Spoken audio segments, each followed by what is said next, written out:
Hi குட்டி தங்கங்களே, இன்றைய குட்டி கதை. ரீல்ஸ் பார்த்த காகம். ஒரு சின்ன நகரத்துக்கு பக்கத்துல ஒரு பெரிய மரம் இருந்துச்சு. அந்த மரத்துல ஒரு காக்கா வாழ்ந்துகிட்டு வந்துச்சு. அது எப்பவும் பக்கத்துல இருக்கிற பார்க்குல போய் தனக்கு தேவையான உணவை எடுத்து சாப்பிட்டுட்டு அடுத்து வர்ற காலங்கள்ல உணவு தேட முடியாத நிலை வந்துச்சுன்னா என்ன பண்ணுறதுன்னு நிறைய உணவுகளை எடுத்துட்டு வந்து தன்னோட பொந்துல சேமிச்சு வைக்கும். அப்படி ஒரு நாள் அந்த காக்கா உணவு தேடிக்கிட்டு இருந்தப்ப அது கண்ணுல ஒரு ஸ்மார்ட் போன் பட்டுச்சு. அது யாருதுன்னு பார்த்துச்சு காக்கா. ஆனா அங்க யாருமே இல்ல. இதை யாரோ தவற விட்டுட்டாங்க. இது இங்கேயே கிடந்தா கேட்டு போயிடும். இதை எடுத்துட்டு போய் பத்திரமா வைப்போம். நாளைக்கு இந்த பார்க்குக்கு வர்ற மனிதர்கள் கண்ணுல படுற மாதிரி வைப்போம். அப்படி செஞ்சா அந்த ஸ்மார்ட் போன் உரியவங்க கையில போய் கிடைக்கும்னு நினைச்சது.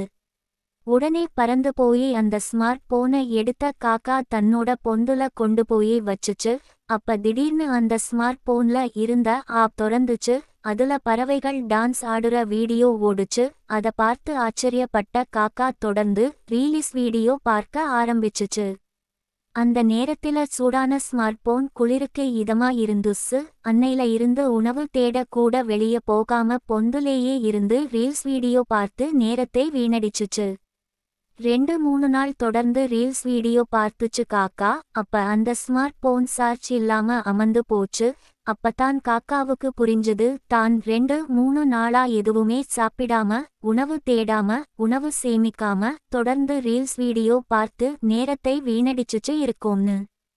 ரொம்ப பசி எடுத்த காக்கா உணவு தேடலாம்னு கிளம்புச்சு. தொடர்ந்து பொந்துலேயே சாப்பிடாம கிடந்த காக்கா பறக்க கூட தெம்பு இல்லாம போச்சு. அப்பத்தான் ஸ்மார்ட் போன் ஒழுங்கான ஒழுக்கத்தோட பயன்படுத்தணும். தன்னை போல நேரம் காலம் இல்லாம பயன்படுத்தினா துன்பம்தான் வரும்னு புரிச்சுக்கிடுச்சு. அன்னையில இருந்து அந்த பார்க்குக்கு வர்ற குழந்தைகள் ஸ்மார்ட் போன் பயன்படுத்துறத பார்த்தா உடனே போய் அதை தட்டி விட ஆரம்பிச்சுச்சு காக்கா. அதனால அங்க வர்ற குழந்தைகள் பார்க்குக்கு வந்தும் ரீல்ஸ் பார்க்காம ஓடி ஆடி விளையாண்டு தங்களோட உடம்ப மட்டுமில்லாம மனசையும் நல்லபடியா பார்த்துக்கிட்டாங்க.